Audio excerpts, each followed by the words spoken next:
Eskaileretan irakurtzen zuen arratoitxoa.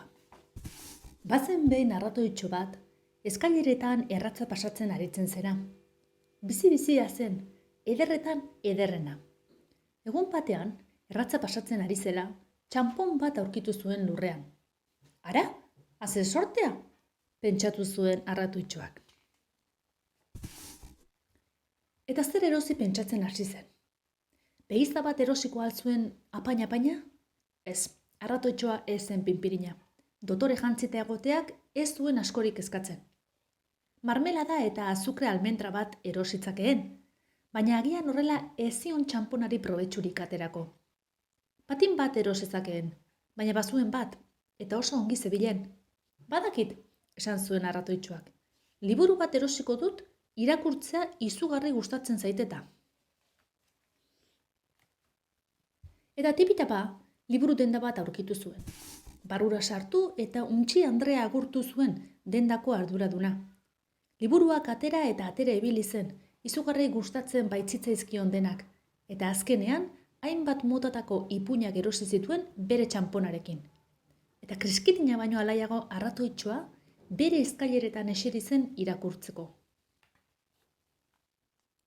Jauzika, dantzako pausoak eginez, pustu-pustuta paparra, han hurbildu zen oilarra. Kukurku! Arratoitxo eder hori, eskongai bat naiz hobe ezina. Postuko nintzateke nirekin eskonduko bazina. Bada, ez dakit oilar jauna, esadazu, zer liburu irakurri duzu azkena? Pixka bat harrituta, oilar jaunak erantzun zion. Baina arratoitxoa, ez alduzu nire hortza entzun nahi? Inork ez du nire abezalako hortza. Joaten naizen leku guztietan entzuten da nire tenorra hots ederra. Kukurku!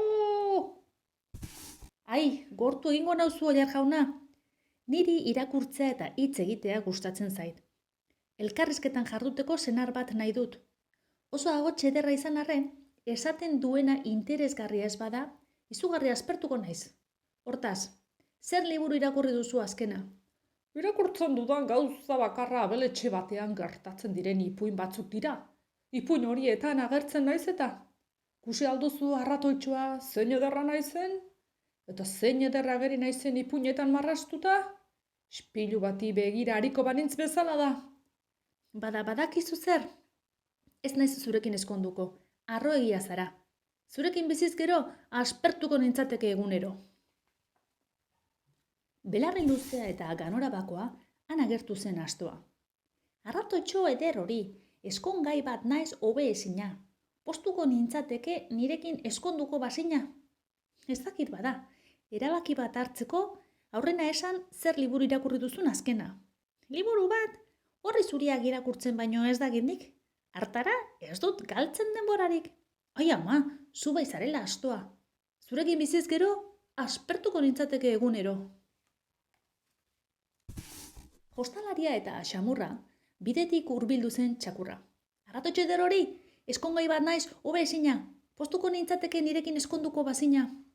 Tira, aurrena esan zer liburu irakurri duzun azkena. Bada, egunkaria irakurtzen dut egunero. Jabeari eramaten baitiot goizero. Txakur jauna, ez alduzu irakurtzen besterik. Printze eta zapuei buruzko ipuinik? Zurekin biziz gero, aspertuko nintzateke egunero. Geroxeago, arroza kolorekoa guztia, bidetik iritsi zen txerria. Arratoitxo argi hori, ez alduzu txerri bat nahi zure eskongai? Ez dakit bada, zer irakurtzen duzun jakin nahi dut aurrena? Zer liburu erosi duzu azkena? Bada, piztu zitzaidan platerean jateko gogoa, eta errezeta liburu bat erosi nuen sekulakoa.